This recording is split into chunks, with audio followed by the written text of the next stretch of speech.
ar, Confraria Podcast, conte sua história.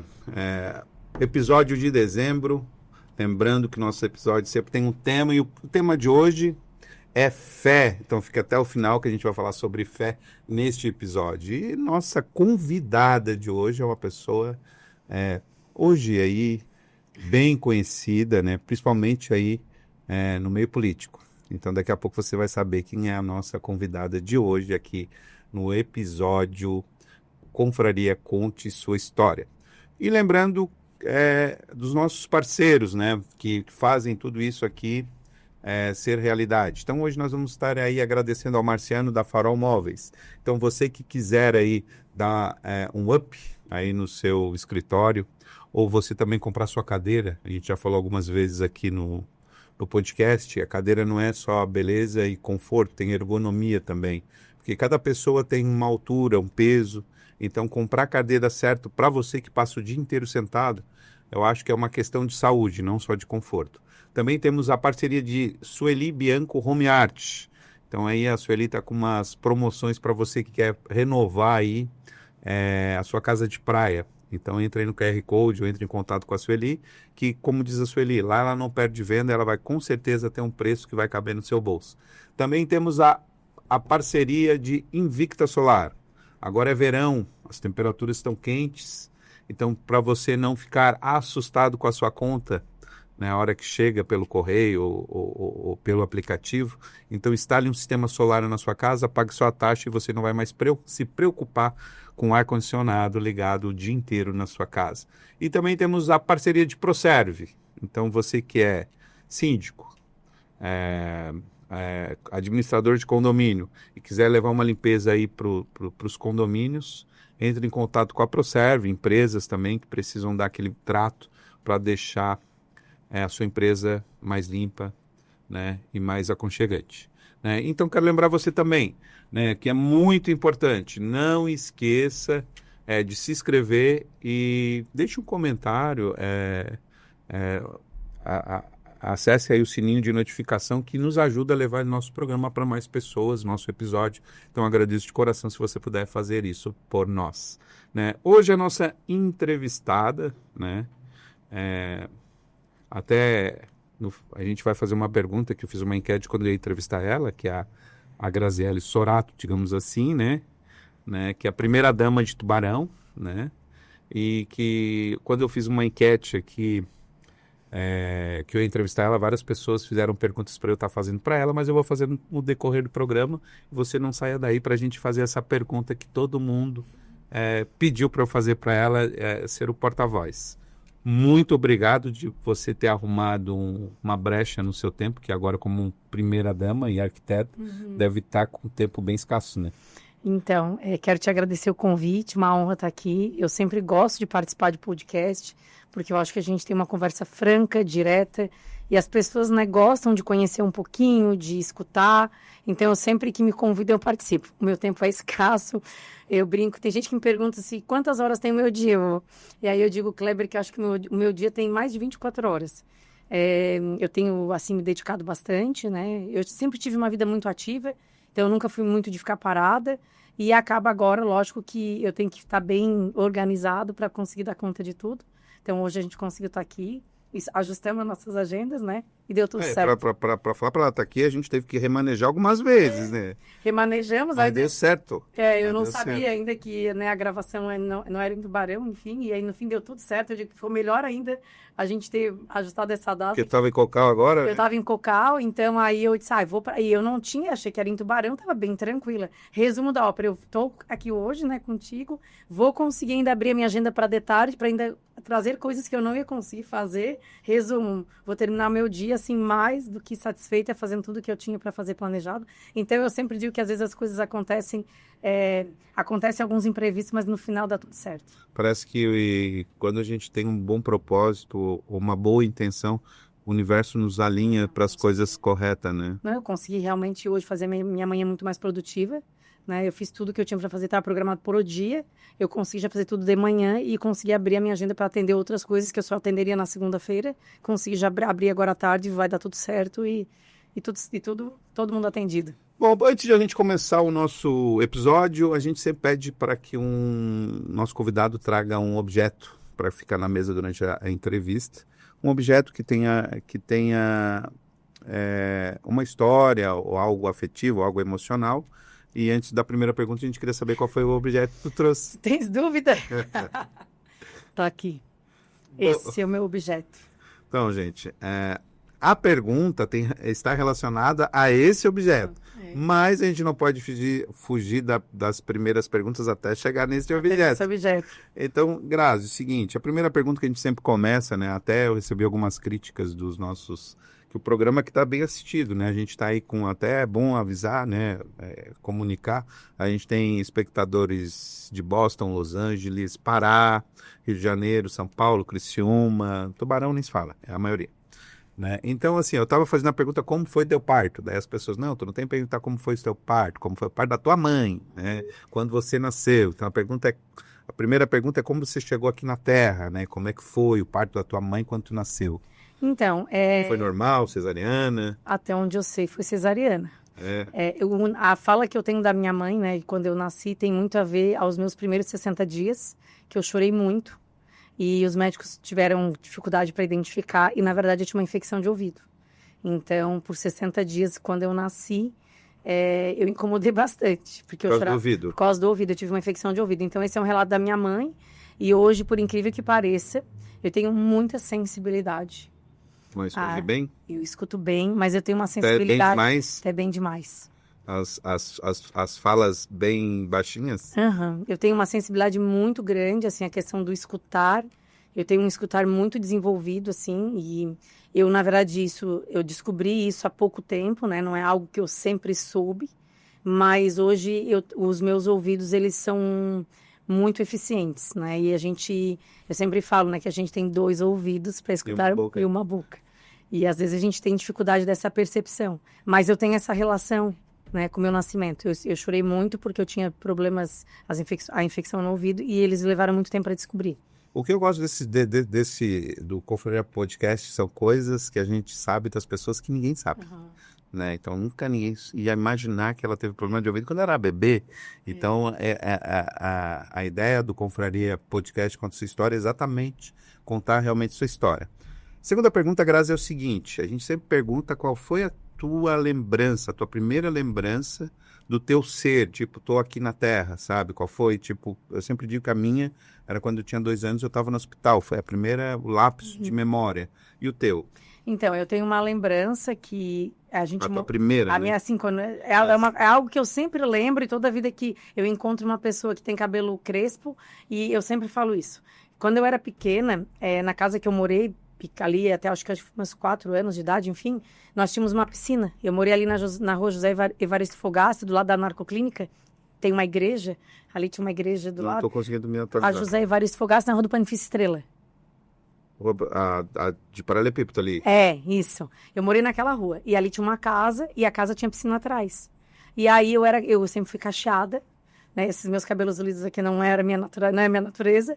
Então, eu sempre eu tinha os cabelos cacheados, e eu ia na piscina, eu abaixava a minha cabeça, molhava o meu cachinho do cabelo e chupava água.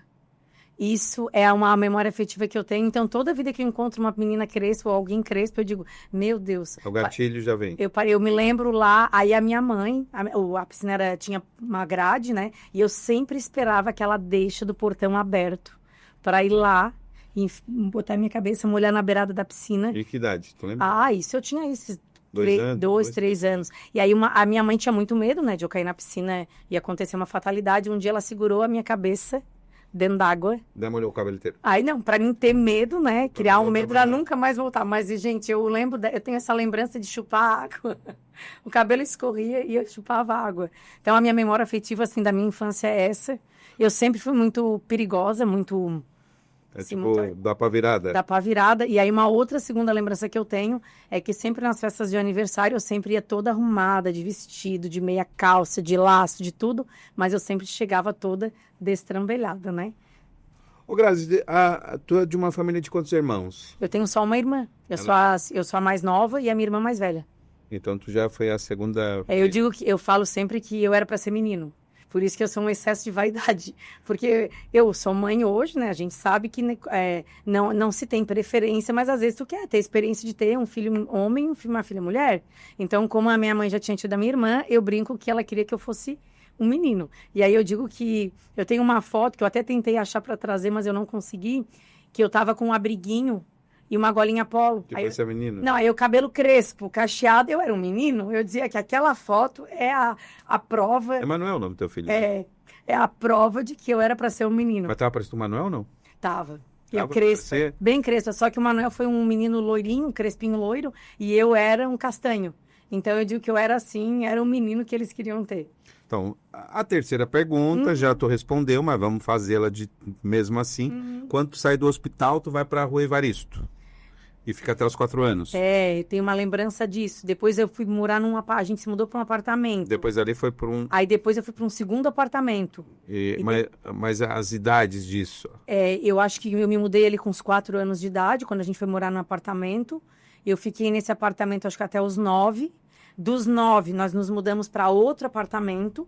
E eu fiquei lá até os 18. E dos 18, eu voltei para cá. A gente foi para uma casa. E aí, daquela casa, eu depois casei. Tá, que é ali na Rua do Premier. Isso. Que a tua mãe mora ali até hoje. Eu fui pra lá com 18 Tua mãe anos. mora lá até hoje? Mora. Eu fui pra lá com 18 anos. E aí, depois dali, eu casei naquela casa, né? Dali, depois eu já casei, eu fui casar. Saí de casa ali. E a tua escolaridade, o teu pré, foi aonde? Eu estudei no Colégio São José. Não foi pro pré? Não fez jardim? Fiz. E foi aonde? Foi lá.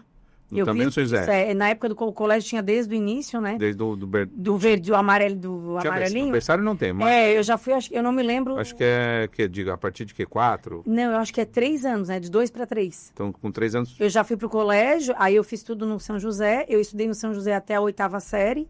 No primeiro ano, eu fui na época pro Geração. Abriu onde era o Cotei. O Mário Bressan, foi o do último episódio, ele também disse que saiu das Baianas e foi pro Geração, mas ele não se adaptou no Geração. Acho que é da mesma época, né? É porque o Geração logo que abriu, acho que eu fui no segundo ano, que eles abriram ali. A Geração era perto da Catedral. Era no Cotei, no antigo Cotei. Que era um supletivo ali. Que era tipo energia. Isso, assim, né? Na verdade o Geração foi o primeiro colégio que veio tipo energia. Aí eu fiz o primeiro ano ali, e naquela época...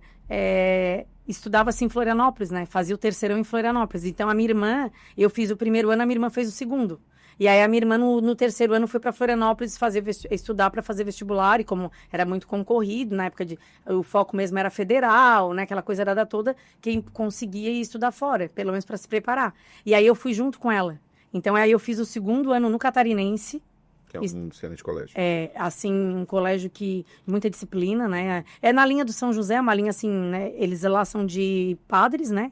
E aqui são... E ali, aqui em Tubarão de Freiras, mas tem aquela linha mais religiosa e mais de disciplina. E aí, depois, o terceiro ano, eu estava em Florianópolis, a minha irmã tinha voltado para Tubarão, e aí eu comecei no Catarinense, que eles tinham 2 turnos, e eu acabei me mudando ali, depois de 15 dias no Catarinense, eu fui pro Decisão. Então, assim, Lá em Florianópolis. Lá em Florianópolis. Aí a minha escolaridade foi bem picada. Aí o meu primeiro vestibular eu fiz medicina, porque todo mundo dizia, porque não vai desperdiçar um cérebro de que só tira nota boa e não fazer uma faculdade de medicina, porque era o mais concorrido. Eu nem terminei o vestibular, aí eu voltei para Tubarão, fiz 6 meses de cursinho no Energia, aí já tinha deixado de ser Geração e já tinha virado Energia. E aí eu fiz Direito, fiz 6 meses de Direito, aí depois eu não gostei de Direito, eu tranquei, voltei para estudar em Florianópolis de novo, porque a arquitetura na época era só federal e o DESC, e aí eu voltei para estudar de novo, fiz cursinho de novo, e aí no meio do ano abriu arquitetura em Tubarão. Aí na época a Unisul premiava, aí eu tirei primeiro lugar, ganhei 6 meses do curso, voltei para Tubarão. Fiz arquitetura. Fiz arquitetura. Eu sou da primeira turma de arquitetura. Isso. Bom, né, ela já foi acelerando, né? Mas eu volto para trás. Eu volto. A gente volta às origens. Não, porque ela já estava lá, mas Na eu frente. volto. Já volto. E tá, daí tu estudou no São José, tu lembra da tua professora, da tua primeira professora? Tu lembra o nome? Eu lembro da tia Glorinha. Eu lembro da minha. Eu tive a tia Glorinha, eu tive também a tia... Essa era da primeira série. A tia Glorinha era antes do pré. Depois eu tive a tia Fabiola, que me deu aula também. Eu tive a tia T, eu tive a tia Dilu, eu tive a tia Lucimar. Ó, já pode mandar beijo pra EVA. Ó, para todas as minhas profs, né? Então, eu tenho boas lembranças, assim, do colégio. E, assim, eu sempre fui... Eu sempre tive uma mãe muito exigente. A minha mãe todo dia... Mas pra quem botou a cabeça de 3 anos dentro da água, dá pra perceber, né? Que é uma psicologia reversa. Né? Mas, cara, eu adorava, mesmo com aquilo tudo, eu adorava. Porque eu acho que eu sempre fui muito, assim, não aventureira, mas eu sempre... Aquilo que eu gostava, eu sempre persisti naquilo. Então, mesmo mesmo com perigo... Eu gostava de fazer aquilo, mesmo sabendo que eu podia cair na piscina.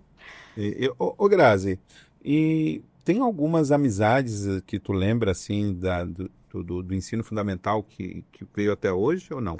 Eu tenho, assim, algumas... Ali do primeiro, segundo, terceiro e quarto. Geralmente, né, os grupos que a gente faz de WhatsApp é da oitava, né? Não é do terceirão, é da oitava, né? Eu acho que todo mundo tem um grupo da oitava série, né? Mais do ensino fundamental. Eu tenho, assim, amizades que só passaram a fronteira da vida. A Josi é uma menina que estudou comigo eu me lembro, acho que foi no pré. Eu tive a tia Vera também, no Verdinho foi a tia Vera. Ela era irmã do Guido, era muito engraçado que ela era de uma família bem grande. E o irmão dela mais novo estudou comigo.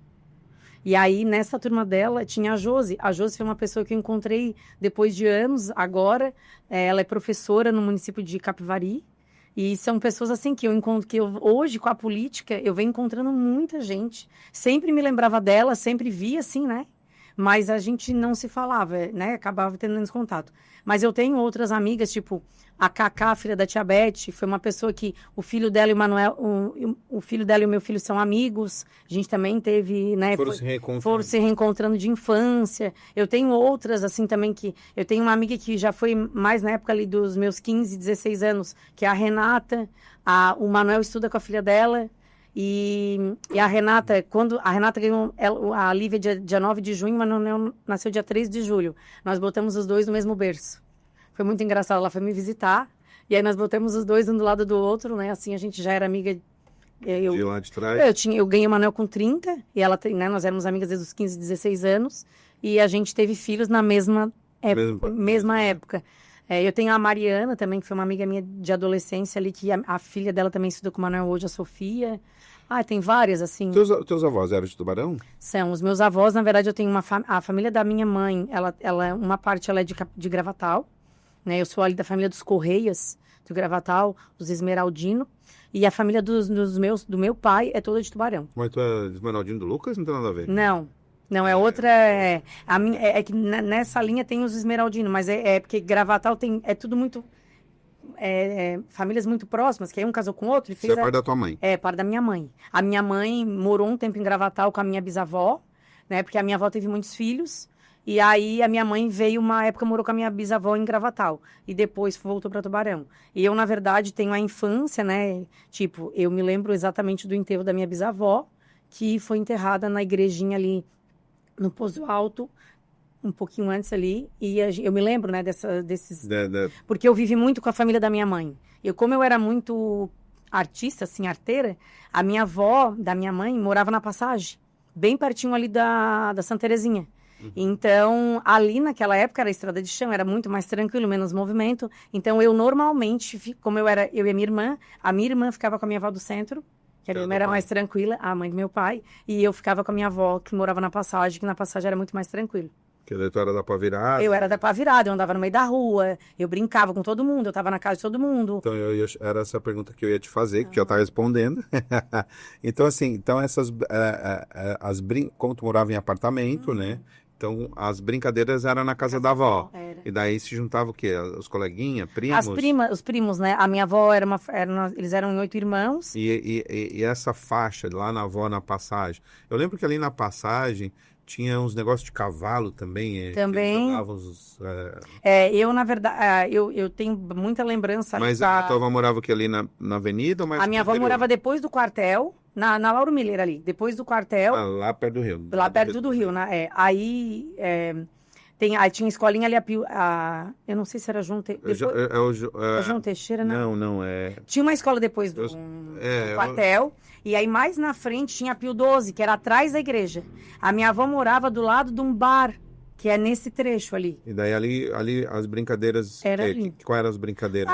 Assim, o meu avô tinha caminhão, meu avô foi caminhoneiro, então eu subia em cima da carroceria. Eu vivia na vizinhança, que a minha avó, né, nas amigas da avó.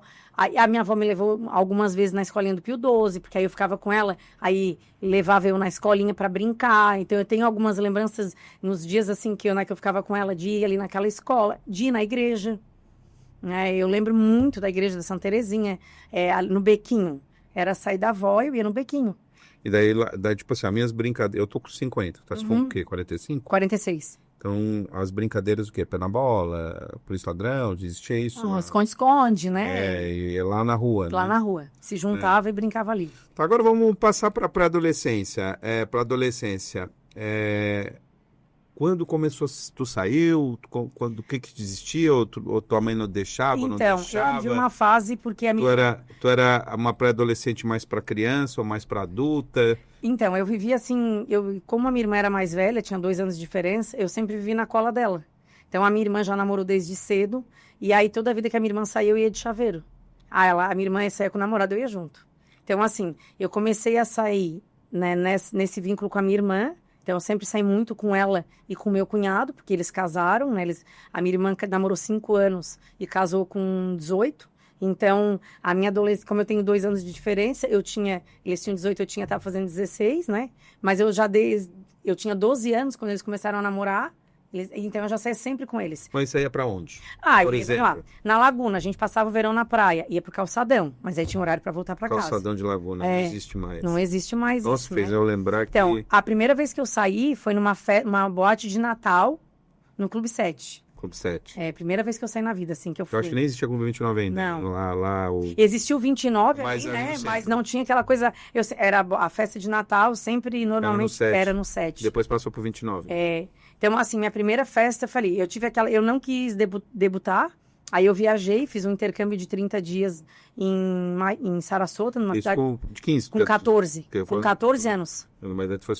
Eu fiquei 30 dias fora, morei numa casa de família americana, aprendi muito. Aprendi a comer brócolis a primeira vez lá. Porque eles eram um casal novo e eles cozinhavam muito em casa. Então, eles eram bem natureba, assim, que era uma linha bem saudável.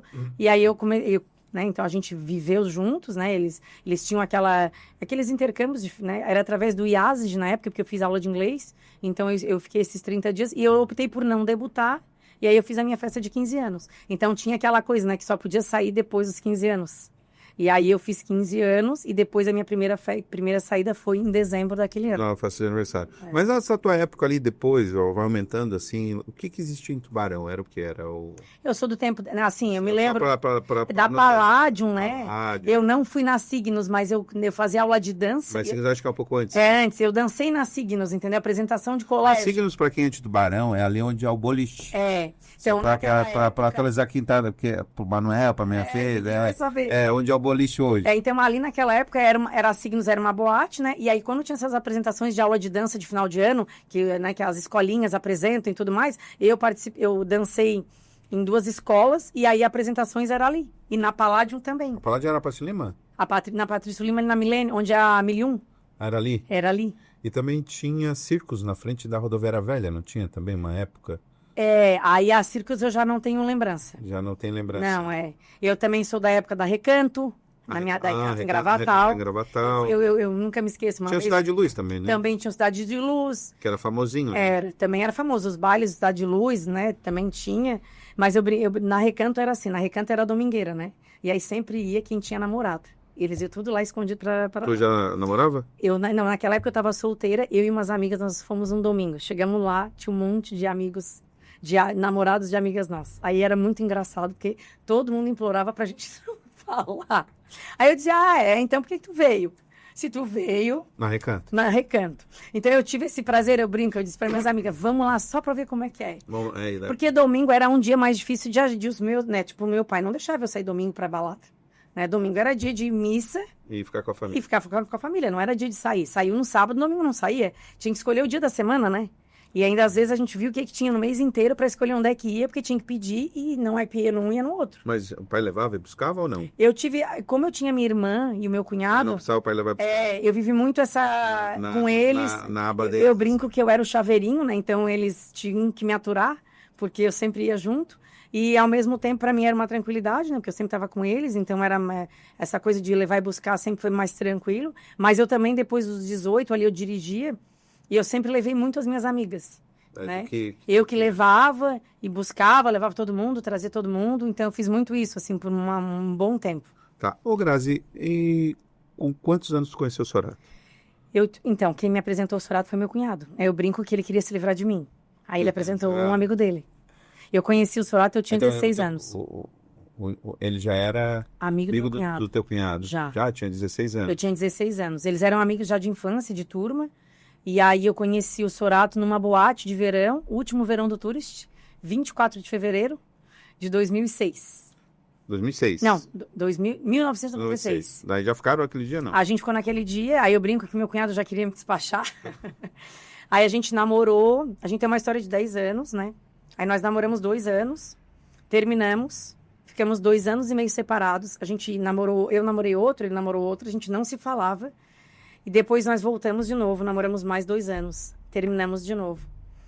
Aí quando deu 1 ano e meio que a gente tinha terminado, a gente tentou voltar, mas não deu certo. Aí 1 ano depois, que aí completaria 2 anos e meio certinho, nós voltamos, noivamos em 6 meses e casamos 1 ano depois. Isso aí, essa história deu 8... Eu casei com 26 para 27. Deu 10 anos. 10 anos. E daí tu já estava formada e ele também? Também. Mas quando eu conheci ele, que a gente começou, eu estava fazendo o terceirão em Florianópolis. E ele morava em Tubarão. E aí, naquela época, aí quando eu voltei para Tubarão, o pai dele, na época, tinha sido superintendente do Inmetro e tinha ido e foi trabalhar em Florianópolis. E eles foram todos a Florianópolis.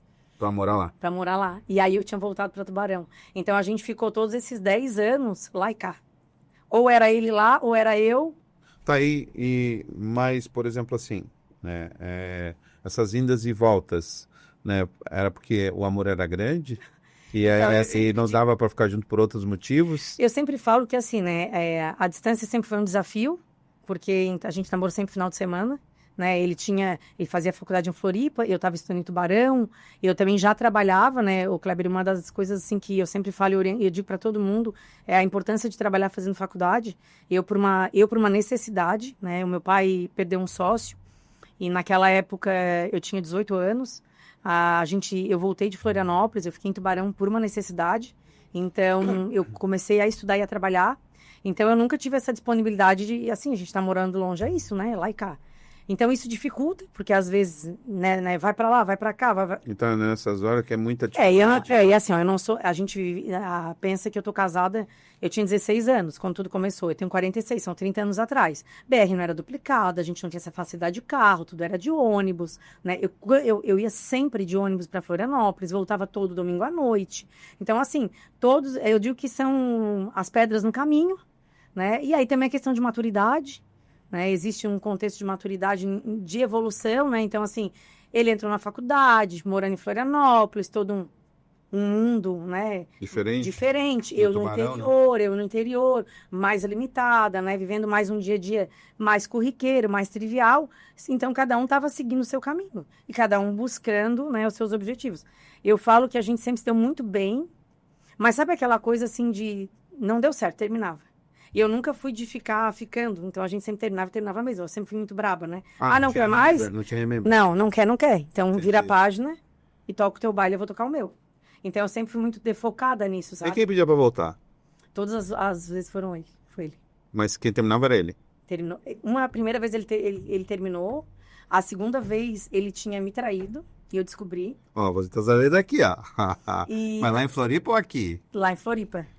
E na terceira... Aí depois... E daí caiu na tua mãozinha, assim. Eu sempre dizia, né? Porque eu sempre fui muito, como é que eu vou dizer? Muito exigente, muito correta. Eu sempre tive alguns direcionamentos. Valores, né? Eu sempre priorizei muito a questão do respeito. Eu digo que a gente conseguiu, né? Nesses 10 anos, mesmo com os términos e tudo mais, a gente nunca se desrespeitou de boca, nós nunca nos agredimos verbalmente, eu nunca chamei ele de nada, de nada de ofensa, então assim, não deu, Entendo, né? Cada um segue seu caminho, mas eu sempre fui muito ponderada. Não deu, vira as costas. E hoje é um discurso que eu tenho. Sempre digo para ele, se não der, numa fase da nossa vida, chama, a gente senta, conversa, avisa, e se não der realmente, é o caminho, cada um, ninguém é obrigado a estar com ninguém.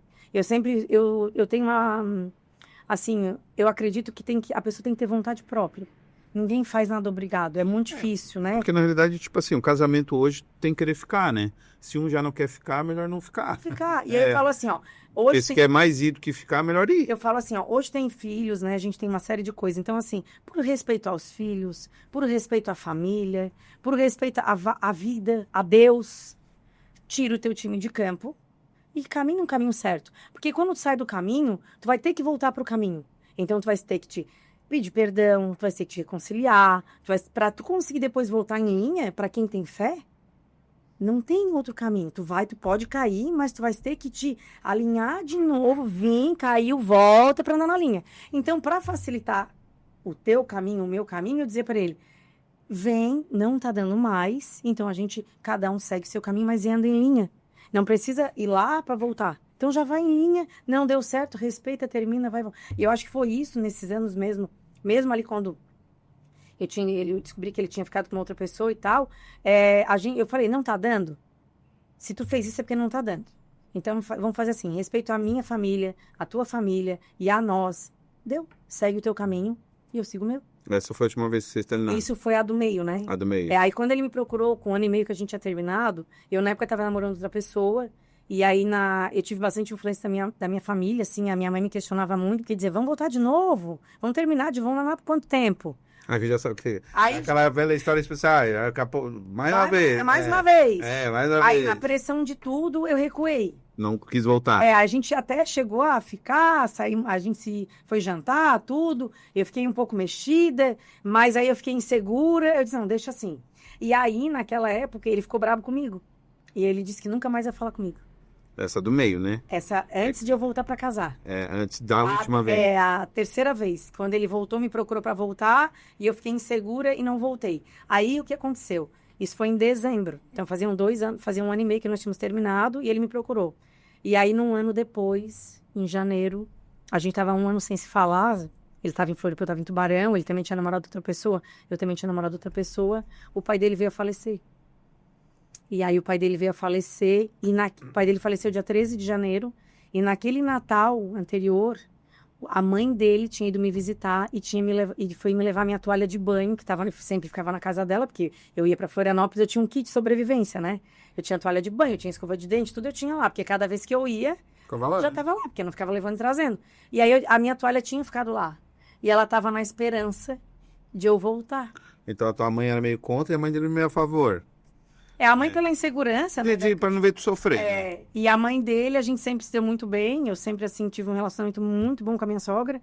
E aí a mãe dele, naquele Natal, me visitou no escritório. Eu trabalhava na época na corretora de seguros. E me trouxe a toalha. Ela fazia crochê. E ela fez um crochê na toalha. Ela disse, eu te esperei, mas a toalha tá lá. Eu tinha feito esse crochê que era para te dar.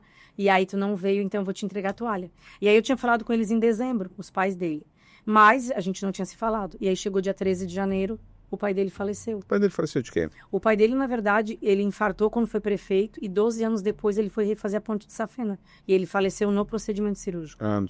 No procedimento cirúrgico. E aí o que aconteceu? Naquele dia que o pai dele faleceu, ele de manhã cedo ligou para minha irmã para falar com meu cunhado. E eu estava junto com a minha irmã, nós estávamos eu não sei se nós estávamos indo ou voltando de Laguna.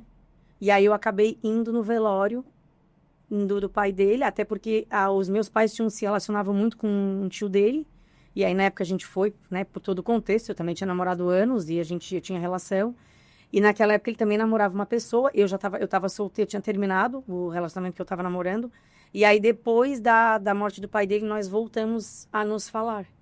E aí foi daí que a gente retornou. E acabaram casando. Aí 6 meses nós noivamos. É que na realidade vocês começaram, pela história que tu estás contando, vocês criaram um vínculo familiar, né? Já não era só, já era algo, tanto tu quanto ele já faziam parte da família um do outro. Sim, a minha avó... Já, por mais que ele tenha vindo namorar outras pessoas, ninguém, pra mãe dele principalmente, ninguém tu ia porque tu já estava mais inserido. Eu tinha a minha avó, a mãe do meu pai, fazia muita questão do nosso casamento, porque a minha avó foi madrinha de casamento da minha sogra.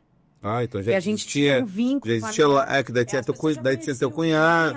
Então, tipo assim, já existia um vínculo. Já era para ser vocês dois, né? E o meu pai. Digamos que já era para ser vocês dois. E o meu pai sempre se deu muito bem com ele. Muito. A gente terminava, aí meu pai ia a Florianópolis algumas reuniões, e aí ligava para jantar com ele. Aí eu dizia assim, pai, olha só. Aí tu. Não dá, né? Eu namorava outra pessoa e ele chegava em casa contando que tinha jantado com o Stenner. Eu fui pra Floripa, a gente foi lá na reunião da empresa e tal, e aí eu liguei pro Sorato, o Sorato foi jantar comigo. Bom, agora nós vamos para a pergunta da enquete, que tem tudo a ver com o laço. Então, eu falei para algumas pessoas, vou entrevistar a primeira-dama e tal. Pergunta para ela a história do laço. Então, agora tu me explica a história do laço. Eu vou só primeiro para esse laço, ele tem algo muito especial. Esse específico. Ele foi um laço de comemoração dos meus 40 anos. Eu mandei fazer justamente para essa festa. E em 2019, eu tive meu maior processo de mudança, principalmente de fé. Então, assim, a minha vida se transformou em 2019. E ele representa muito, porque ele representa... A minha festa foi essa comemoração. Eu fiz uma festa justamente num processo de mudança e num processo de me encontrar. Então, ele muito me representa e eu fiz ele de forma muito especial por tudo que eu estava vivendo. Mas o laço, mas o laço começou antes. Esse laço começou antes, mas esse laço em si tem essa representação. Eu uso ele várias vezes, já usei ele várias vezes, mas ele foi uma mudança interna. Em 2019, eu vivi uma fase assim... Eu tinha tudo. Então, eu tinha um casamento, eu tinha família, eu tinha filho, eu tinha dinheiro, eu ganhava dinheiro, eu tinha clientes, meu escritório bombava. E eu não aguentava mais, eu estava cansada. Eu não dava mais conta, eu montava... A minha equipe eu podia aumentar, eu não conseguia dar conta. E aí, eu contratei um consultor para fazer um trabalho de gestão, porque o meu cunhado e a minha irmã sempre foram muito organizados, e eles foram sempre o meu exemplo de gestão de empresa, né? Eu acho que tu conhece, eles são donos da Produpan, e a Produpan sempre foi um exemplo, enquanto empresa, enquanto gestão, enquanto organização. E eu dizia que eu tinha que contratar alguém para me auxiliar, porque eu tinha que já que eu não estava dando conta, eu tinha que buscar isso. E eu contratei um consultor de São Paulo, eu não sabia, eu fui uma indicação, eu não sabia nem quem ele era, e eu fiz um curso indicado por ele antes de começar todo o processo. Ele disse, não, tu vem fazer um curso que eu vou te indicar, e depois a gente vai continuar o ano, mas eu queria muito que tu fizesse esse trabalho. Eu fiquei 5 dias em São Paulo, fiz esse processo, e foi incrivelmente, assim, transformador. O curso te impactou internamente? A eleição de Sorato foi profetizada em 2019. Eu tinha certeza que ia se eleger. Eu tinha um planejamento meu, né? Eu enxerguei isso. Eu escutei isso. Talvez agora vai fazer sentido o que eu vou te falar que eu te falei do ouvido. Eu escutei em 2019 algo que eu não escutava há anos. O Sorato ficou 12 anos ali esperando. Em 2019 eu escutei isso. A eleição dele é uma eleição profética. Só que eu planejei em 10, né? Eu fiz um planejamento que eu ia trabalhar para ele se eleger em 10 anos e que ele ia ser o prefeito. Em 2029, ele meio antes. Até pela uma questão política, né? A gente tinha uma sucessão de Juarez, de Caio, né? Independente de... Enfim, tu olha um cenário político e tu faz, mas na verdade o homem planeja, né? Mas quem conduz é Deus. E aí, em 4 anos, tudo se aconteceu. Eu tive minha vida virou do avesso num propósito que era claro. E o laço, ele vem numa consolidação de tudo isso. Quando eu separei a sociedade com a Isabela, que é uma amigona, assim, eu acho que a única separação de sociedade que deu certo foi a minha dela, que a gente sempre foi muito organizada, e a gente fez uma separação bem tranquila. E na época a gente ia muito pra obra, muita coisa, e aquela coisa, né? Tô aqui, eu vim num atendimento antes de estar aqui. E lá tu te arruma. Aí você pega um calorão, sai de uma obra, já sai toda cabelo suado. Como é que eu vim pra um podcast? Eu vinha de rabinho, amarradinho com lacinho. Então, o laço veio numa forma de eu estar sempre me cuidando. Mas ser bem apresentável. Bem apresentável, porque eu sempre digo, a boa impressão é a que fica.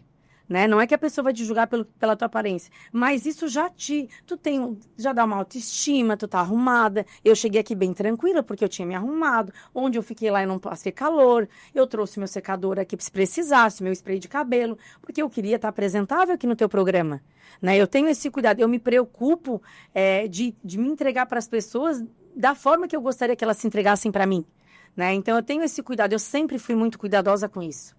E aí, o laço veio nesse acabamento. Tá, digamos assim... Armadinho. Digamos assim que o laço é aquele acessório, por mais que mentalmente eu esteja não tão alinhada, mas ele me faz que eu esteja. Ele te cria uma atmosfera. Mas tu se inspirou em alguém? Na verdade, foi... Não, eu tenho... eu tenho já uma ligação com o laço da minha infância, porque na época do Natal, a minha mãe... Tem até uma foto no final do programa que ela tá de laço. Então, eu tenho a minha mãe sempre comprava os pacotes de presente, aquela coisa da loja que fazia de qualquer jeito, a minha mãe comprava fitas de presente e eu vivia fazendo laços de presente. Então, eu sempre fui de fazer muitos laços no pacote de presente. E aí, eu sempre, como tive cabelo crespo, a minha mãe me escovava muito. Então, eu sempre tava de chuquinha, de lacinho, de coisinhas, sempre. Festa de aniversário, Deus pai, era 2 laços, arrumada, cabelo sempre arrumado. Então, eu sempre tive esse cuidado, né, com o meu cabelo, com a minha vaidade. Sendo mulher, com a minha vaidade. Aí eu brinco que como eles queriam que eu fosse menino, eu sou o excesso da vaidade, porque tudo... O excesso de menina. O excesso de menina. E aí o laço era um acessório de cabelo, né? E aí em 2019, né, em todo esse processo de ressignificação, eu tive uma ressignificação. Mas quer dizer que, então, assim, só vou te fazer uma pergunta antes de continuar. Mas em 2019, tu acredita que poderia estar num processo de depressão ou não? Não. Eu, na verdade, estava num processo de esgotamento. Que poderia ocasionar uma depressão. E aí eu procurei ajuda para estruturar. Eu sempre fiz terapia, Kleber. Sempre. Desde os meus 18 anos. Então, eu sempre tive um apoio. A minha terapeuta é a mesma há anos. Eu sempre tive o apoio dela e todo esse tratamento, ela me acompanhou, todo esse processo. A gente sempre trabalhou muito essas questões. Eu sempre fui muito exigente, sempre me cobrei muito, sempre fui de entregar muito e sempre me dediquei muito. E esse muito tem a ver com um episódio meu, né, na minha infância, né, os traumas que a gente vive e que a gente, né, reafirma e depois faz aquilo uma verdade e aquilo não é uma verdade, né? A gente cria verdades. Então, a questão do muito fazia parte de uma fala da minha mãe, e aí eu ressignifiquei a fala dela. A minha mãe dizia, eu escutei uma vez a minha mãe dizer para uma amiga dela que eu e a minha irmã eram ótimas alunas, sempre fomos muito bem, e a minha irmã sempre tirou 10, eu também, mas a minha irmã sempre nunca estudou e sempre tirou 10, mas eu estudava muito. Então, tudo para mim sempre foi muito intenso. Sim, tu és. Câncer. Então, eu sempre me dediquei muito, tudo eu faço muito, porque eu sempre... Te cobra muito. Porque eu tinha no meu escutar que eu fazia sempre muito. Então, em 2019, eu tinha tudo muito. Eu tinha muito bem uma família, muito bem dinheiro, muitos clientes. E aí, esse muito começou a me incomodar. E esse muito não estava me fazendo bem. E aí foi onde eu fui fazer um planejamento empresarial e acabei fazendo né, eu ressignifiquei a minha vida de um todo. A questão do Sorato política é porque o Sorato me pedia muito, ele sempre falou que era na política que a gente ia conseguir transformar a vida das pessoas, porque ele viveu isso, né? Com o pai dele? Com o pai dele. Quando o pai dele foi prefeito? Eu não estava, não. Não. Ele tinha 12 anos, eu tinha 10. Tá, não era criança. Não, eu vivi eu vivi... Só de ouvir falar assim... Não, eu vivi a questão da Produsul, Entendi. né? A gente viveu toda essa parte, eu me lembro muito, mas a gente não namorava. Ele como prefeito, não? Não, e ele viveu, né, essa infância de ver o pai fazer, de o pai entregar e de ver essa transformação. Ele acompanhava o pai dele nas obras, então ele tinha isso para ele era muito real. E eu que vinha do mundo muito mais empresarial, a política não dá. É porque na realidade, digamos assim, a política para algumas pessoas é abominável, né? Então, tipo, se ninguém presta, ninguém vale nada, e, na verdade, todo mundo é corrupto. Então, na verdade, todo mundo faz política. Porque o tempo inteiro, né? O ato de convencimento é um ato político, né? Convencer uma pessoa... Mas o fato de tu não gostar de alguém fazer cara de quem gosta é política. Quantas vezes a gente se relaciona numa festa de aniversário familiar e tu tá lá com um parente que tu não gosta? Aquilo é política. É política, lógico. Tu tá lá administrando... Só que as pessoas não sabem que é política. Não tem essa associação. E aí o Sorato sempre... bateu muito nisso, ele se afasta da política porque eu não deixo. Eu não quero, eu abro mão, eu digo pra ele que se ele se envolvesse eu ia me separar. Então daí o laço, aqui veio que tu ia apoiar. Aí o laço, o que é a questão do laço? Aí eu já usava o laço, tudo. E quando eu fiz todo esse processo de transformação, Que daí o teu ouvido voltou a o meu ouvido voltou a funcionar, era algo que eu sempre fiz, mas hoje eu conto essa história para as pessoas entenderem o meu movimento. Eu sempre falo que a gente deve escolher ser um presente na vida das pessoas. Se tu cruzar o meu caminho, eu tenho que ser um presente na tua vida. A tua presença tem que melhorar meu dia. Tem que melhorar teu dia. Então, que a gente tenha essa consciência diária, mesmo no teu dia ruim. Hoje eu cheguei lá para atender os meus clientes, eles falaram, meu Deus, tu veio de uma cirurgia segunda-feira, estás aqui agora apresentando essa energia toda. Eu disse, mesmo que eu tenha dormido mal, vocês não têm nada a ver com isso. E se eu marquei um horário com vocês, Eu estarei aqui. que eu estarei aqui. E eu vou fazer do dia de vocês, eu vou fazer para vocês o melhor de mim. Então, a partir de 2019, foi a tua permissão para a política, digamos assim. Eu aceitei e eu comecei a entender. Que existia um propósito maior no meio disso. É que tudo. assim, ó, nesse trabalho... Daí ele se sente mais confortável e vai. Então, o que aconteceu? Eu entendi, eu comecei a... Tu deve escutar, a gente escuta muito isso, né? Porque o fulano, porque é filho do fulano, que ele fez assim, vai ser assim. Porque sempre vai ser assim. Sempre vai ser do mesmo jeito. Então, a política sempre terminava no quê? Perdia tudo que se tinha, se separava, né? Sempre tinha rolo de mulher. Eu não queria isso pra mim, eu não casei pra viver isso. Dizer, E aí... as narrativas. As né? narrativas. A gente vive das falas dos outros. E às vezes, o quê? Porque daí tem que saber quem é o teu marido, né? E aí eu vou te falar uma coisa que é uma fala que eu uso, que eu escutei, que, né, isso foi lá no curso, que é assim, o tímido, ele é tímido na fala de alguém, porque ele não nasce tímido. Eu e tu nascemos iguais. Como é que por que eu sou tímido e tu não é?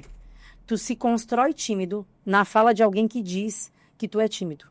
Na realidade, até eu comentei no episódio passado com o Mário Bressan que a primeira percepção de nós mesmos é a do outro. Então, se a gente... Tu te constrói na fala do outro. A primeira percepção de si mesmo é a do outro. Então, se tu tá num ambiente que a pessoa diz que tu é inteligente, bonito, tu vai se aceitar assim. Agora a pessoa grita que tu não é, tu vai... Tu começa a acreditar naquilo que ela fala. Exatamente. Então, o que acontecia? Eu tinha uma crença política na qual eu dizia, eu não quero porque tudo dá nesse resultado. E o Sorato dizia que não. Que não é a mesma forma para todo mundo. Ele dizia que dava para fazer diferente. Eu dizia, não, mas tu vai chegar lá, tu vai te corromper. Tu não vai conseguir, tu vai te corromper. Tem como? Como tu vai mudar uma questão de anos? E aí, nesse curso, eu comecei a entender que o processo de construção, ele podia realmente acontecer. Porque as coisas se construíam em palavra. E aí vem a questão da fé. Entendi. E aí, em 2019, no final eu consegui levar ele para o encerramento do curso. E por isso que eu te falo que foi profetizado.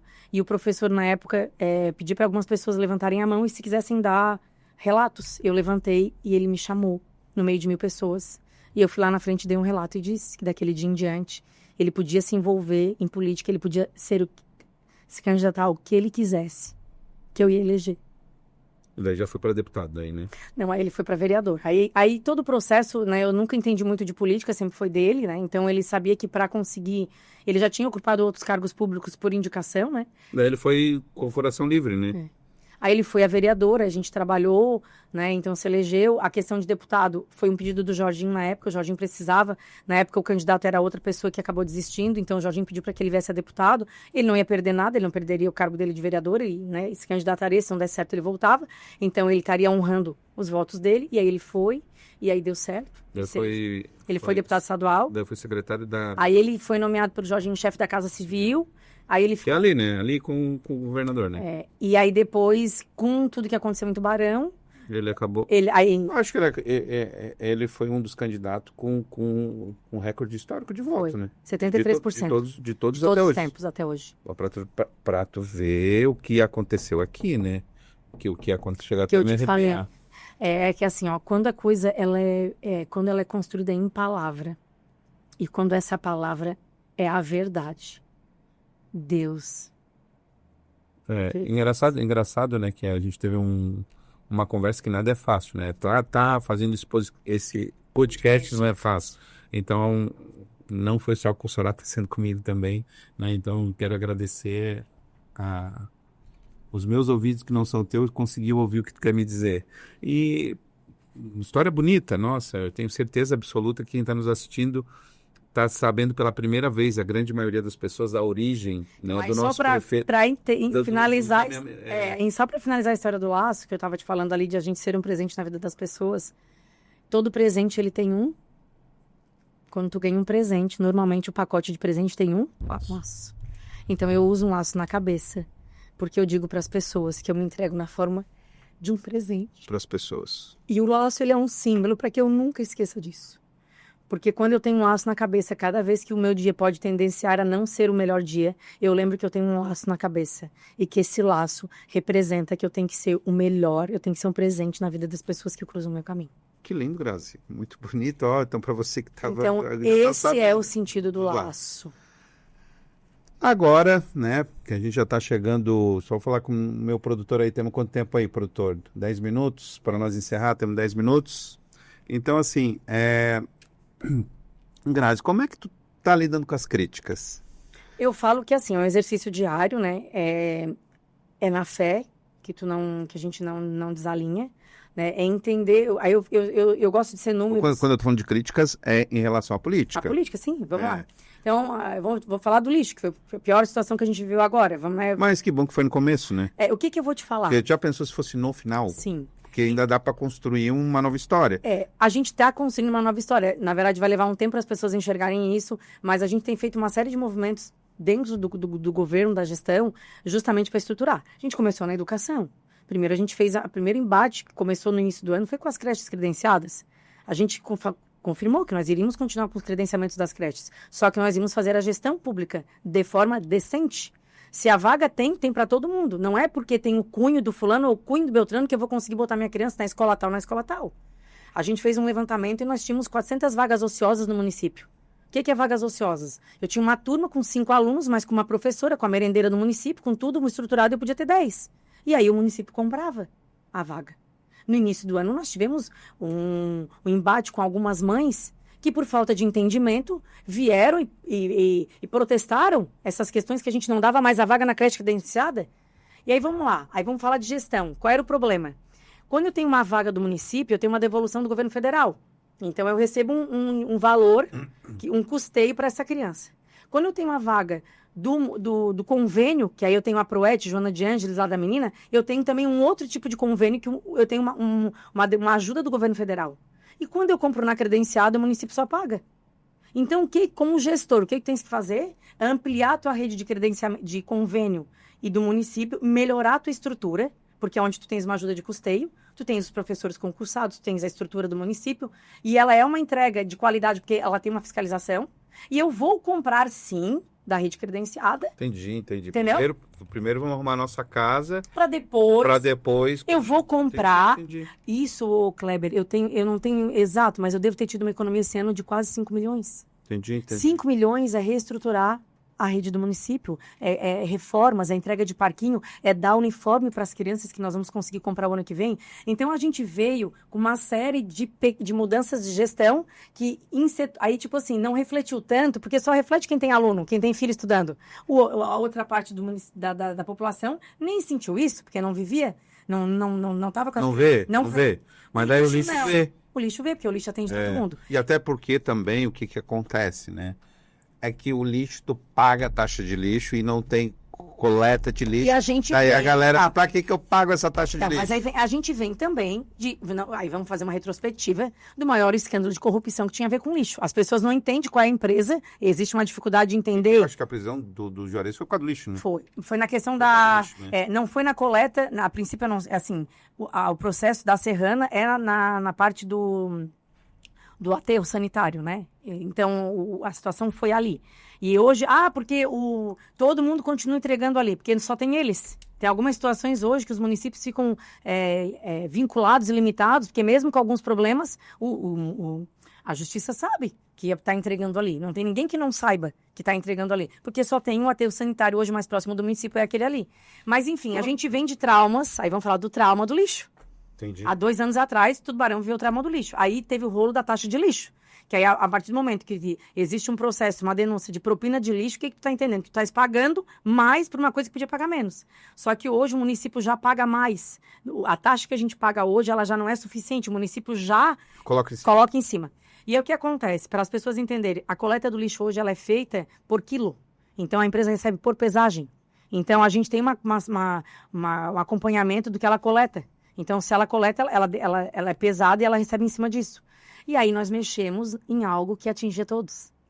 Então, o processo da gestão a gente vem fazendo desde o início em todos os setores. Saúde, educação, tudo. Só que foi o lixo que aparece mais. É o lixo que aparece mais. Daí que... Assim, ó, a gente tinha problemas com a Hackley. A Hackley, eu posso falar isso de... Não estou falando da empresa, mas vou falar do processo em todo. Eu tenho a lixeira do meu escritório, atrás, do lado é uma placa, a minha porta abre, eles largavam aquela porta com tudo. Eles quebraram a minha placa já por diversas vezes, mas eu nunca fui...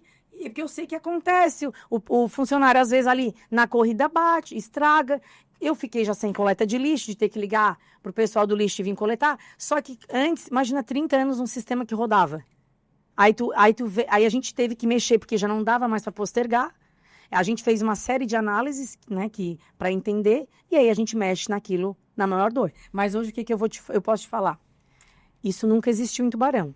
Nós temos hoje, eu vou pegar meu celular porque eu vou te mostrar aqui, tentar te posicionar. Foi criado um sistema que hoje eu tenho aqui os caminhões em rota ao vivo e onde eles, vai estar tá carregando, eu tenho aqui, eu sei onde eles estão. Isso nunca existiu, esse controle. Isso aqui é um programa. Já é inteligência artificial? Ele na verdade é um rastreamento bem eficiente. Eu tenho exatamente os caminhões em rota, a localidade onde eles estão, em tempo real, coisa de 2 segundos, 4 minutos, atualiza.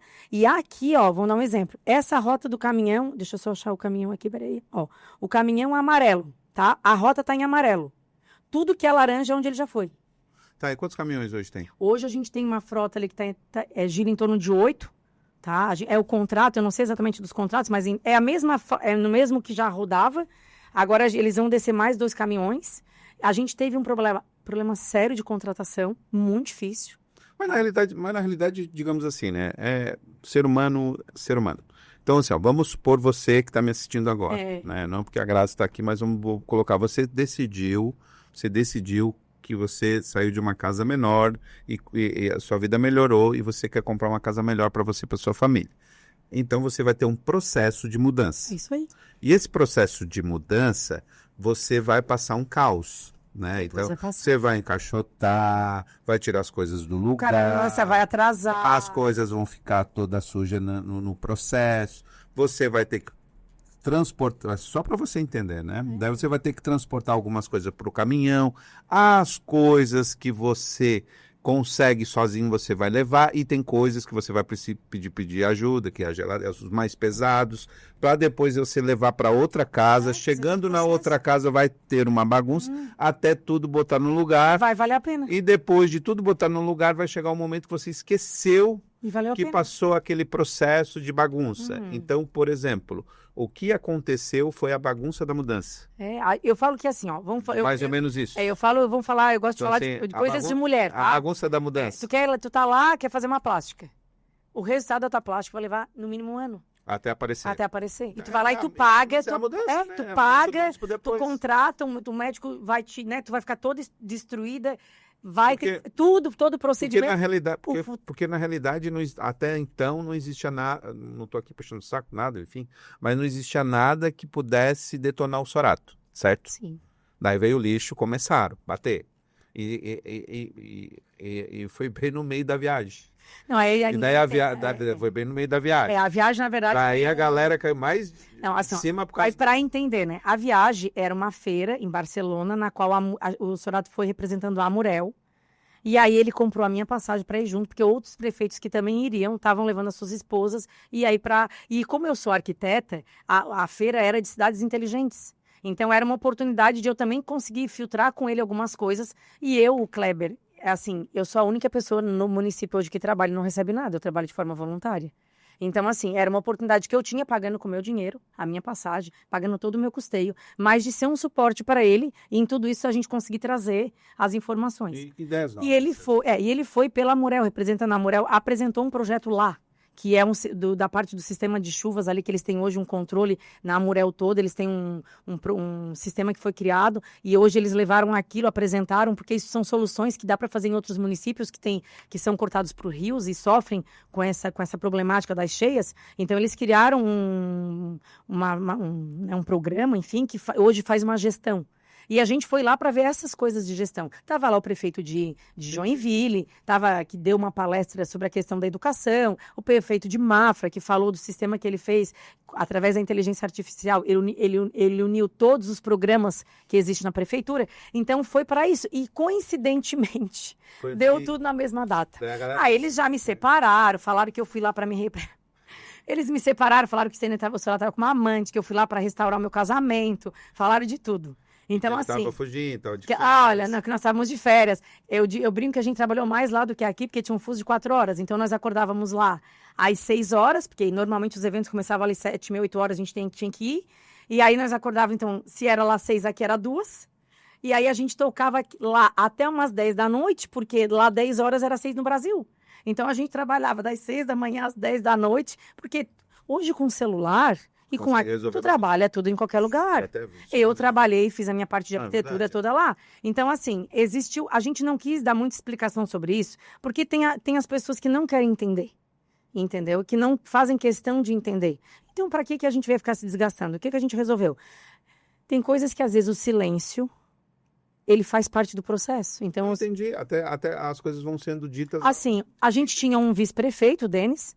E aquela questão de mudar para o TESMA foi uma articulação política, porque todo mundo sabe que enquanto tu tá no contexto político, o vice-prefeito quer ocupar a vaga do prefeito, né, para assumir, ele tá ali, ele é uma dupla. Então, o Stênio pegou, como nós estaríamos fora de Tubarão, o Denis assumiu, e por consequência, o presidente da Câmara sempre quer ter, né, fica na ansiedade de um dia conseguir assumir a vaga do prefeito. Existe toda uma equipe de gestão, né? Então, quer dizer, se o Sorato fica doente, como é que faz? A prefeitura morre? Não tem? Tu tens que ter uma gestão que, mesmo na tua ausência, se fosse por doença, ele tivesse internado, todo mundo ia entender. E tem mais, né? Um bom líder é aquele que capacita o outro. Os outros. Para ficar no lugar dele. Esse é um bom líder. Então, o que foi bom? O TESMA teve uma experiência política como vereador, correu atrás para entender.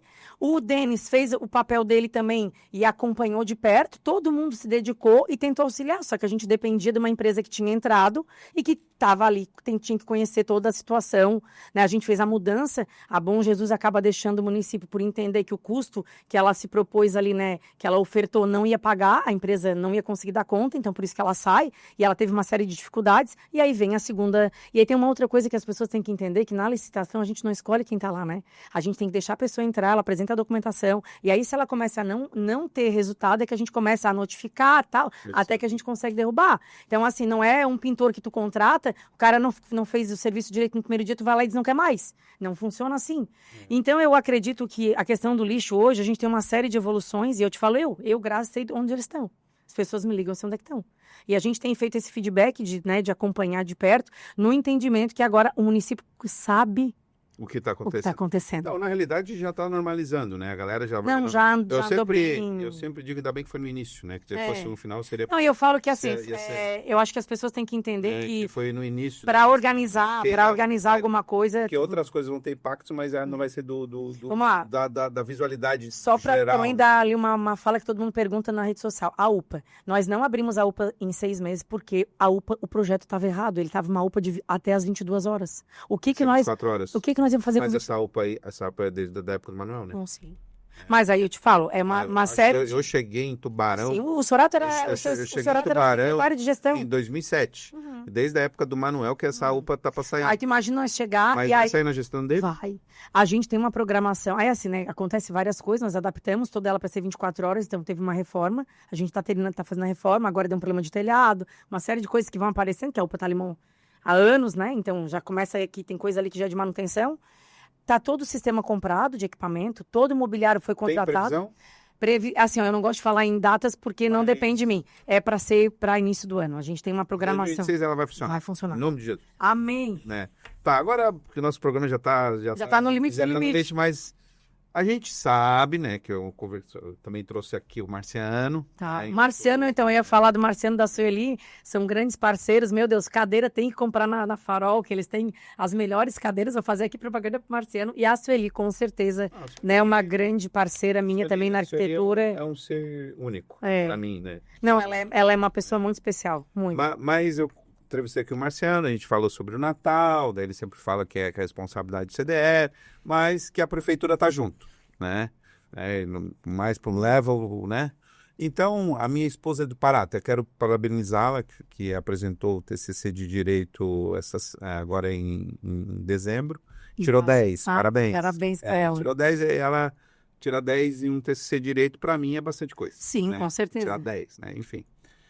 E ela é do Pará e a gente tá morando no centro e desce com a bebê, estamos com a bebezinha, e ela ficou encantada com o Natal de Tubarão, assim, encantadíssima, e eu vou ser bem sincero também, que eu acho que o Natal agora de 2025 está sendo o melhor Natal de todos os tempos.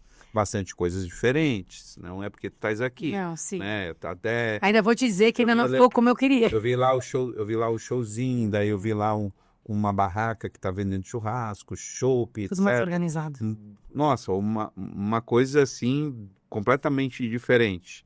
Então, este Natal foi pensado com carinho. Então, a gente começou, eu fiz a primeira reunião com a equipe do CDL, né, com a presidente, com a Karen, em janeiro. A Karen é a filha da Eliane. Eles tinham um problema de repasse de verba pela questão do Tribunal de Contas, então isso tinha sido há 2 anos, vinha E sendo... a prefeitura bota dinheiro também. Bota. Mas a forma dessa colocação desse dinheiro é que vinha sendo questionada pelo Tribunal de Contas, né? E tem uma série... A gente sabe que tem uma série de questões que tem que ter cuidado para que o dinheiro realmente seja aplicado. E por isso que demora, às vezes, aí a gente... A colocação da... não. Aí o que aconteceu? A gente teve a questão de organizar essa parte documental e essa questão realmente de como o Tribunal de Contas entende que é a forma correta, foi que a gente levou um certo tempo para poder articular e realmente a gente poder fazer como deveria ser e fazer dentro do que é certo. Então, é uma licitação, né? Então, assim, a primeira empresa que ganhou tem os dias para apresentar, documentação não apresentou, aí fomos para a segunda empresa. Então, o ano que vem, a gente ontem, na quarta-feira, que foi ali na chegada do Papai Noel, eu e a Karen se olhamos e falamos, dia 6 de janeiro nós voltamos de férias, a gente já começa a resolver o Natal. Porque o que acontece? O processo licitatório ele sempre tem esses percalços, então, quanto mais para frente fica, pior é. Então, a gente organizou esse ano, né? A gente conseguiu resolver essa questão burocrática, que pro ano que vem isso já está vencido, a gente já sabe. Vai fazer antecipadamente. Para fazer antecipadamente. A ideia o ano que vem é que em novembro eu já tenho o Natal montado. A gente já tem a parte de iluminação toda montada. A gente está num projeto agora de expandir um pouco mais, né? O investimento, muita gente questionou, né? Os haters, porque investiu o dobro. Foi um pedido meu. Eu tenho feito esse papel, Kleber, de olhar para algumas situações e entender que vamos investir. Eu vou te contar que foi indescritível o que eu vivi na quarta-feira, no Calhambeque, passando no centro da cidade e vendo as crianças. É indescritível ver a carinha delas de felicidade do Papai Noel vindo. Na realidade... É indescritível ver tudo isso. Eu sei que está dizendo, sabe por quê? Porque a Invicta, né, todos os anos a gente distribui bala. E eu já fui Papai Noel. É muito... O Papai Noel é uma celebridade Não, e é assim, ó, simbólica. Mas tu vê naquele olhar uma esperança. Não é só da criança. Não, é do adulto é da também. família. O adulto também olha para o Papai Noel de uma forma diferente. simbólica. A gente se movimenta, eu digo que o nosso coração fica mais caloroso, a gente fica mais, né, a gente amolece um pouco mais. E quando a gente começou o Natal em janeiro, eu falei para Karen, quando a questão do dinheiro, eu vou incomodar o Sorato o ano inteiro para a gente conseguir um valor bom, para a gente conseguir fazer um Natal legal. A crítica pode existir, mas nós vamos investir no Natal. É para as crianças, é para as pessoas que não têm condições de ter uma árvore em casa, para ir lá no centro e bater uma foto, é para o comércio girar, é para a cidade se movimentar e é usar o dinheiro na própria cidade. É deixar a cidade mais bonita, mais aquecida. Então, assim, eu implorei, incomodei para que ele aumentasse o valor, nós rebolamos, porque nós estávamos com um orçamento reduzido e a gente fez. E o ano que vem a intenção é melhorar ainda mais, eu quero tentar ampliar para as praças mais deslocadas, né? A gente usar um pouco do material que o CDL tem para esses outros pontos e a gente conseguir ampliar. Eu tenho feito isso, né, o Kleber, de ir um pouquinho, eu tenho visitado os postos de saúde para entender as demandas, onde é que está tendo problema. Eu vou contar uma coisa para ti que mudou, porque eu fui num clube de mães e a mulher me perguntou. E eu fiz essa pergunta na saúde, e a saúde disse que era assim porque era assim, e eles mudaram. E hoje, quando eu conto para algumas pessoas, as pessoas agora entendem por que mudou. Quem precisa de insulina, pega a insulina na farmácia e tem um adesivo, alguma coisa que precisa pegar para fazer a aplicação da insulina. A pessoa que precisava da insulina ia na farmácia pegar a insulina e pegava esse adesivo num outro local, que era num outro ponto de distribuição. Só que a pessoa que aplicava não podia aplicar sem isso. E ela tinha que ir em 2 locais diferentes. Só que a gente está falando de oficinas e falando do hospital. O outro ponto era perto do hospital. Uma senhora me perguntou no clube de mães por que isso era assim. Porque a pessoa que buscava para ela, porque ela tinha problema de locomoção, tinha todo esse deslocamento e 2 filas, né? Uma fila lá e uma fila aqui. Eu perguntei para o secretário na época, ele disse que não sabia, que ia ver. E aí nós fomos atrás e era assim porque era assim. Hoje... Pega as 2 coisas no mesmo lugar. Mas eu só fui descobrir isso, não porque eu usava, mas porque uma pessoa me perguntou. Então eu tenho feito esse trabalho de ser um pouco mais na ponta para que a gente possa fazer... Porque às vezes o que vai ser perguntado para ti, eles não vão perguntar para o prefeito. Não é, e o prefeito nunca vai saber. O Sorato nunca ia saber, porque ele não usa insulina. Nosso programa está chegando no final. Mas enfim, dá para fazer 2. Fazer 2 e foi maravilhoso, principalmente para mim, né, que estava com várias dúvidas em relação a continuar com o podcast. Ele vai continuar depois da entrevista dela, ela falando do laço, que eu estou deixando aqui no ar para vocês, que não é fácil. Né, a gente está levando esse propósito, porque a gente sempre traz uma mensagem, né? Então é muito mais além do que vaidade, é algo que possa chegar no seu coração. Né? Então, deixando bem claro, né, a gente sempre, no final do nosso programa, a gente faz uma pergunta para a inteligência artificial e depois dá nossas opiniões. Né? E hoje o tema foi fé. Né? Então vamos à pergunta. E engraçado que eu sempre, quando eu trago o tema, eu tento deixar que algo superior a mim bata no meu coração para que eu decida o que eu vou trazer, né? Então eu não quero que seja algo que seja meu, mas que seja algo superior a mim, né? Então veio, eu não sabia que tema colocar, mas eu vou observando o que está acontecendo ao meu redor e veio fé e deu tudo a ver com a tua pessoa, né? Então, na realidade, vamos ver o que é inteligência. Eu sempre faço a pergunta aqui para a inteligência artificial e a inteligência artificial vai me responder e nós vamos dar a nossa opinião. Se a gente concorda ou tem outro tipo de colocação em relação a isso. Então, eu perguntei aqui para a IA e a IA me respondeu o que na opinião dela, né? Fé é acreditar em algo, mesmo sem ter certeza. É confiar, ter esperança em algo maior, mesmo que não dê para ver ou tocar. Tipo, você acredita no amor, na vida em si mesmo, mesmo quando as coisas ficam difíceis. É isso, né? E o que tu acha que é fé? Eu falo que é acreditar sem ver, né? Por isso que é a questão do escutar. Quando tu escuta, tu não vê, tu escuta. E o meu processo de transformação foi quando eu entendi que as coisas se construem em palavra. E a palavra tu não vê. Na realidade, Deus criou o mundo através da palavra, né? Cria-se, etc, etc. Né? Então, a fé é isso. E por isso que eu te falo que tudo que a gente está vivendo em questão de gestão e na minha vida pessoal e tudo, tem muito a ver com esse propósito de fé. É fazer porque a gente acredita que faz sentido. E eu sempre falo que os caminhos se cruzam porque faz sentido. Não tem sorte, tem fé. Não é a sorte de uma... O Sorato não se elegeu por sorte. O Sorato se elegeu na fé. Ele não teve 73% de sorte, porque teve vários partidos, não. Ele se elegeu na fé daquelas pessoas que acreditam no novo tempo e que acreditam no processo de mudança. Então é na fé que se constrói. Por isso que a eleição dele é profética. Porque tudo que se construiu, o nosso movimento é na fé. É na entrega. Porque tem que fazer sentido. Não faz sentido tu cair. O teu problema de saúde não foi por acaso. Ele vem num processo de mudança. A morte do meu sogro trouxe eu e meu marido de volta. E que nasceu Manuel? E que nasceu Manuel, mas era num propósito... muito maior que o que a gente possa imaginar. Então, as coisas... É na fé. Não, olha, eu faço um trabalho de pastoral carcerária, eu visito os presos. E uma fala minha para eles é assim: o celular lança novo, o tênis lança novo, o carro lança novo, tudo lança novo. Todo ano tem lançamento. Mas eu vou vir aqui visitar vocês por todos esses anos e a Bíblia vai ser sempre a mesma. Então, se a Bíblia se mantém, e se ela não muda, e se ela sempre é a mesma, a palavra é a mesma, a gente tem que entender que é botar ela embaixo do braço. E vocês aproveitarem o tempo de vocês aí, para se fortalecer. Porque quando vocês saírem lá fora, o celular vai ter mudado, o carro vai ter mudado, mas a Bíblia e a palavra vai ser a mesma. Bonito isso. Então, hoje, a gente tem que entender que é na fé que tudo se constrói. Se é bom ou se é ruim, depende da perspectiva, depende do teu entendimento, depende da tua perseverança. Porque o lixo para nós, eu falei por isso, foi uma bênção. Hoje a gente tem um controle que ninguém nunca teve. A gente precisou viver o caos para se estruturar, ficar sem dormir, viajar, sofrer, escutar as pessoas falando sem entendimento, mas entender que não é por elas, não é pelas que falam mal, não é pelos haters, mas é por aquelas que acreditam. Eu tenho que fazer meu movimento pelas aquelas que acreditam. E as que vão te questionar, elas te questionam às vezes por falta de sabedoria. Então perdoa. Entende que ela não sabe que nós pesamos o lixo. Entende que ela não sabe que nós temos o sistema.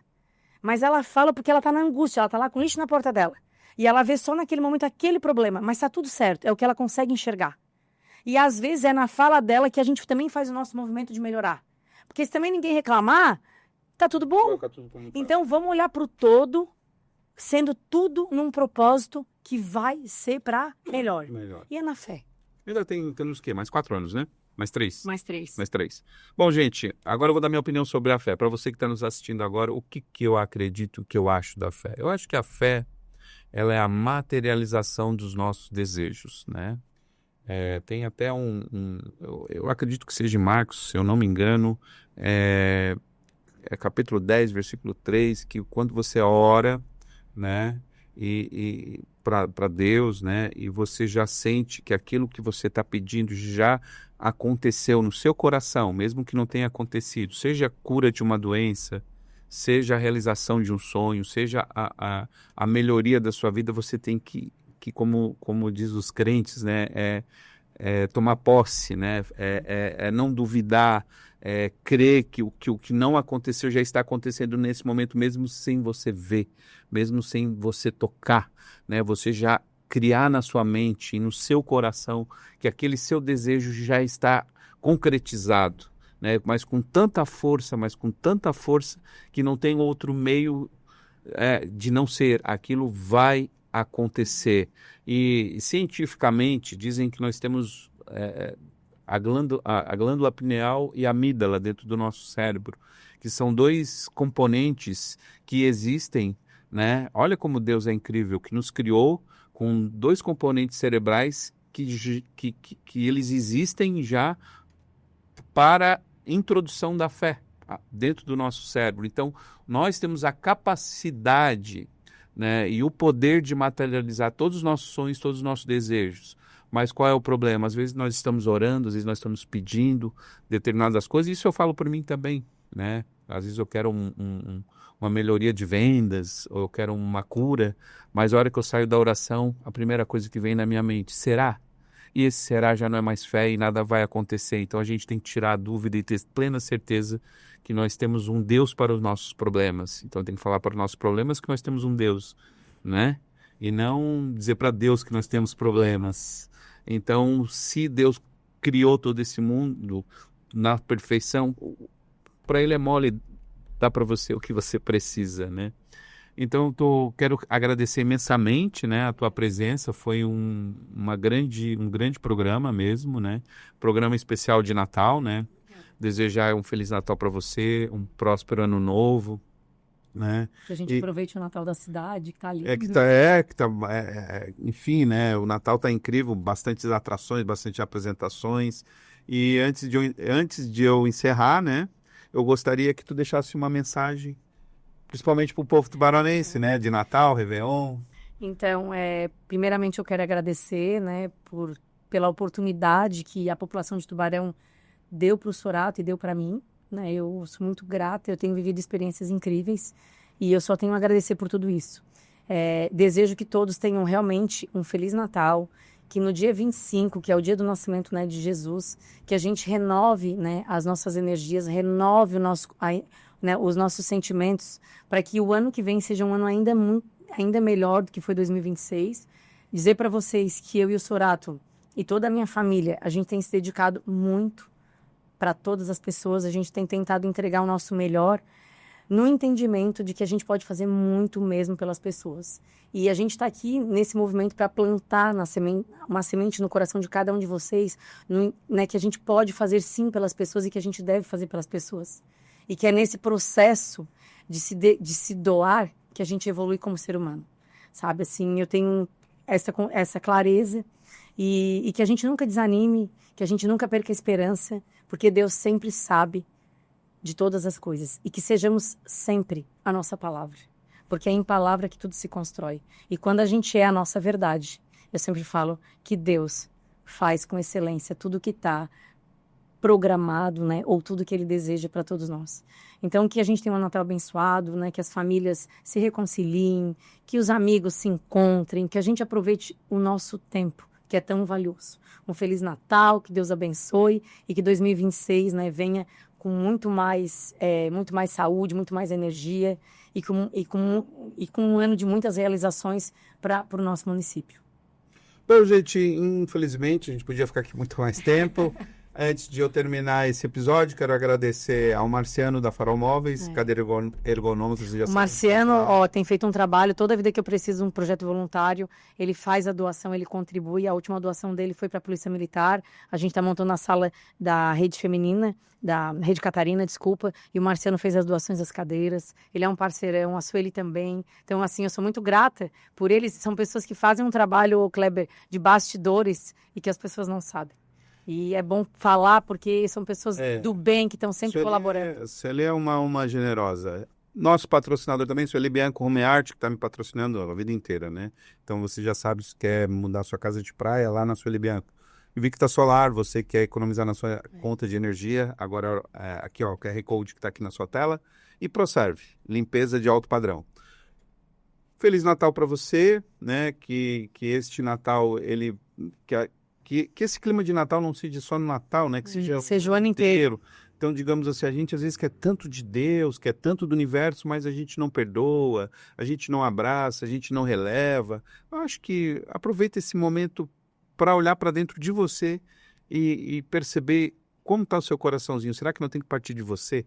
Né? Às vezes tem coisas travando aí na sua vida, talvez por causa de uma atitude benéfica sua que você não está fazendo, tá? Então, agora vem o Réveillon também, né? Renovo, temos um ano 2026 para recomeçar, graças a Deus, né? A gente tem sempre um dia novo para tentar fazer de novo e sempre um ano novo para tentar fazer de novo. Você vai ficar aí com a vida da Grazi contada nas fotos. A gente vai ficando por aqui até o próximo episódio e que Deus abençoe você e sua família.